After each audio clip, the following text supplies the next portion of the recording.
Bismillahirrahmanirrahim. Assalamualaikum warahmatullahi wabarakatuh. Alhamdulillahi rabbil alamin. Wabihi nasta'in ala umuri dunya waddin. Wa ala alihi wa sahbihi ajma'in, amma ba'd. Apa kabar anak-anak semua? Semoga dalam lindungan Allah subhanahu wa ta'ala. Semoga semuanya sehat jasmani, sehat rohani. Semuanya dihindarkan dari penyakit yang sedang merajalela ini.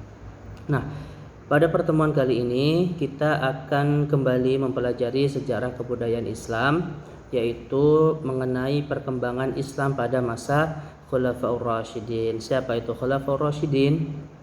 Nah, jadi setelah Rasulullah SAW wafat, kepemimpinan umat Islam itu dilanjutkan oleh generasi sahabatnya. Nah, dalam sejarah Islam, generasi sahabat terdekat yang memimpin pemerintahan Islam itu dikenal dengan sebutan Khulafaur Rasyidin, ya. Mereka ini terdiri dari 4 orang sahabat, yaitu Abu Bakar As-Siddiq, Umar bin Khattab, Utsman bin Affan, dan juga Ali bin Abi Thalib. Nah, untuk mengetahui perkembangan Islam pada masa Khulafaur Rasyidin, kita akan bahas satu demi satu, ya. Nah, yang pertama yaitu Abu Bakar As-Siddiq, ya. Jadi Abu Bakar As-Siddiq itu lahir pada tahun 571 Masehi di sebuah keluarga terhormat di Mekah. Nah, nama Abu Bakar ini merupakan suatu gelar yang diberikan oleh masyarakat Muslim kepadanya. Nah, nama aslinya siapa? Nama aslinya adalah Abdullah bin Abi Quhafa. Nah, lalu ia mendapatkan gelar As-Siddiq setelah masuk Islam. Nah, sebelum masuk Islam namanya adalah Abdul Ka'bah, ya. Nah, sejak masa anak-anak, Abu Bakar ini adalah seorang yang memiliki pribadi yang jujur, pemberani, rendah hati, pemaaf, penyayang, kemudian selalu menolong fakir miskin. Nah, pada masa jahiliyah, Abu Bakar ini adalah seorang saudagar yang kaya, yang sering melakukan perjalanan untuk menjual mendagangkan barang dagangannya. Ia dalam berdagang selalu jujur, sehingga banyak orang yang tertarik dengan cara yang dilakukan oleh Abu Bakar ini, sehingga Abu Bakar memperoleh keuntungan yang besar. Nah, ada suatu riwayat yang mengatakan bahwa sebelum Abu Bakar ini memeluk Islam, Abu Bakar memiliki kekayaan sebesar 40.000 dirham, ya.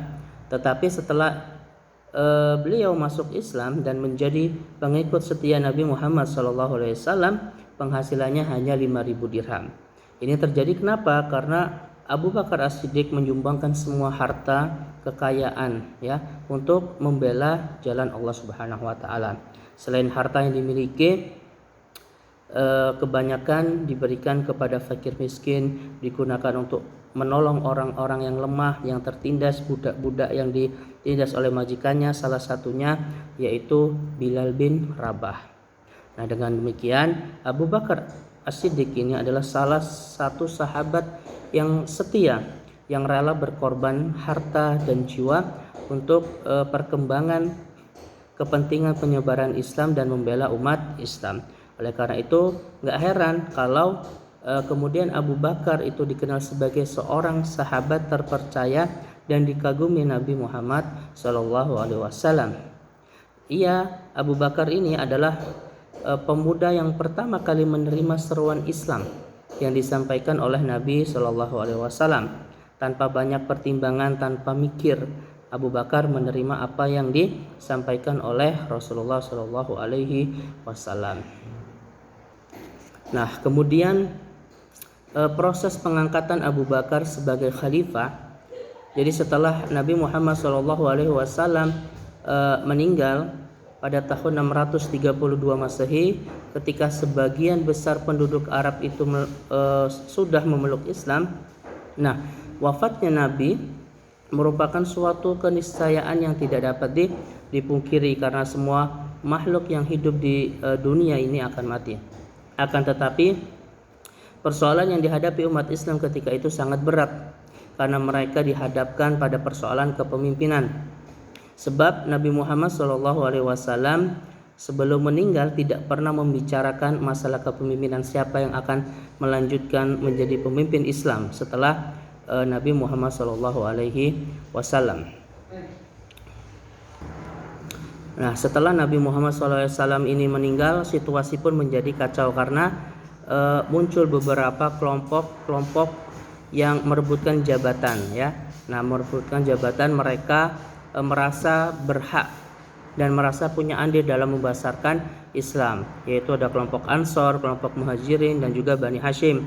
Ya kan, kelompok Ansor memilih Sa'ad bin Ubadah sebagai pemimpin, kemudian dari pihak Muhajirin pun memilih Umar bin Khattab, memilih Abu Bakar. Nah, situasi pun menjadi kacau, namun akhirnya pun menjadi tenang ketika Umar bin Khattab mengatakan bahwa yang berhak menggantikan, yang berhak menjadi pemimpin itu adalah dari kaum Muhajirin, karena kaum Muhajirin adalah orang-orang yang sahabat Rasulullah, orang-orang yang terdekat yang sudah lama menemani Rasulullah SAW. Dan pada akhirnya Abu Bakarlah dipimpin, Abu Bakarlah diangkat menjadi pemimpin secara demokratis. Nah, kemudian meskipun Abu Bakar ini terpilih secara demokratis pada tahun kira-kira 632 Masehi, bukan berarti masa-masa kepemimpinannya berjalan dengan mulus. Banyak hal yang harus dihadapinya, misalnya gerakan nabi palsu, kemudian gerakan kaum murtad, kemudian gerakan kaum munafik yang menentang pembayaran zakat dan lain sebagainya. Nah, nanti itu kita akan bahas di pertemuan selanjutnya, ya. Nah, mungkin cukup sekian. Nakhtatim darsana bi qiraatil hamdalah. Alhamdulillahirabbil alamin. Assalamualaikum warahmatullahi wabarakatuh.